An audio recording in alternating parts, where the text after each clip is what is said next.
on page 27, there's a spot that's red and also highlighted in blue that says prohibition of referral or assistance that is stricken. It's that all district employees, board members, and school officials are prohibited from referring a student for an abortion or assisting a student in obtaining an abortion. This policy does not apply to employees, board members, and school officials who are parents or legal guardians of that student. I understand we don't have to include this policy anymore because the law no longer requires us to, whereas before the law required us to have that policy. But I guess I would suggest instead of striking it, perhaps change it to say all district employees, board members, and school officials are prohibited from acting in loco parentis by referring a student or assisting a student with medical decisions.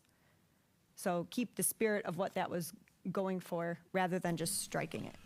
Yeah, just so we're clear, so everyone understands the history, several years ago, the Michigan legislature found it appropriate to require school districts to have a policy specifically that addressed the topic that Trustee LeCouey just shared. It's called prohibition of referral or assistance. That statute was subsequently repealed shortly before. I think we talked about it in policy committee, SPCC.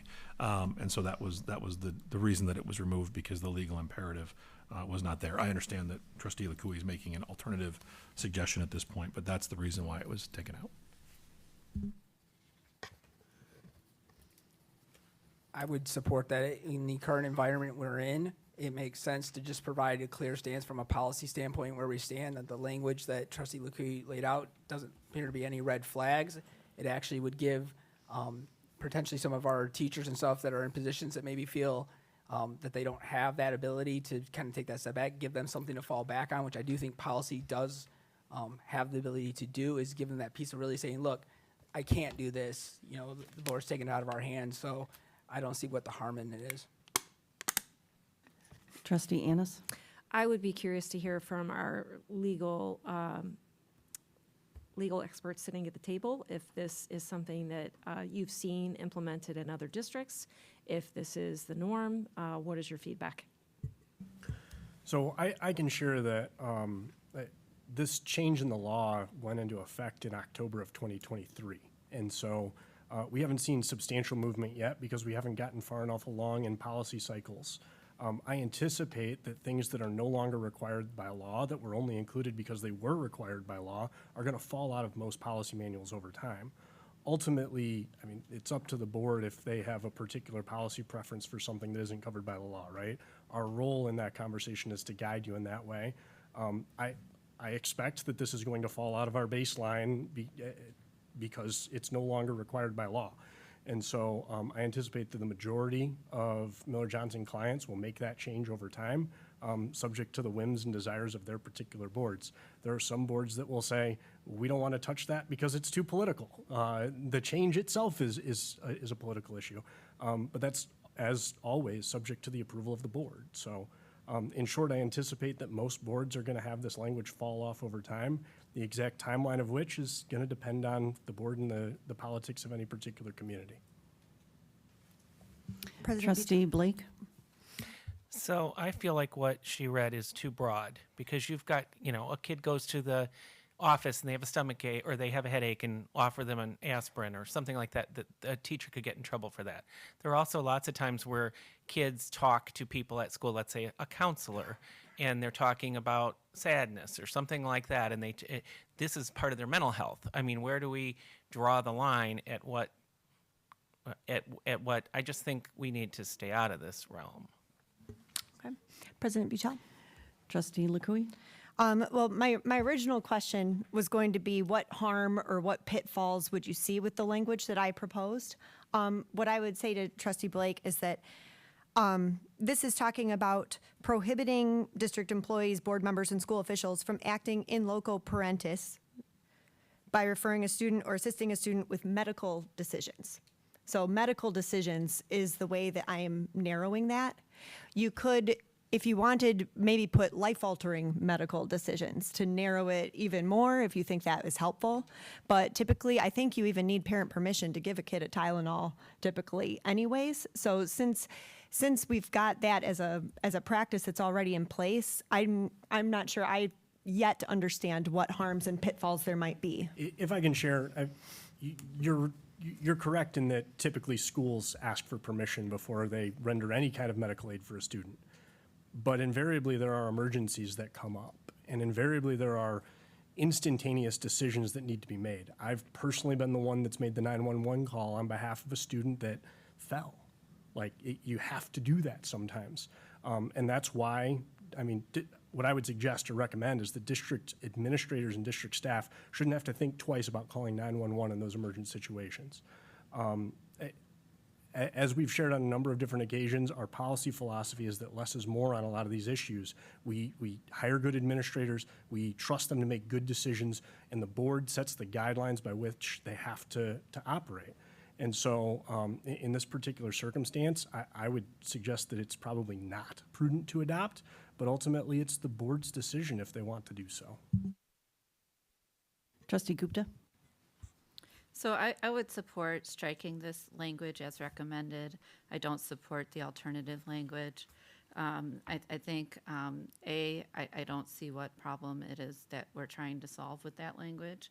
And B, I agree that we wouldn't want to be too broad with limiting the ability to provide medical care in an emergency. And I just don't see the value added of having this language, so.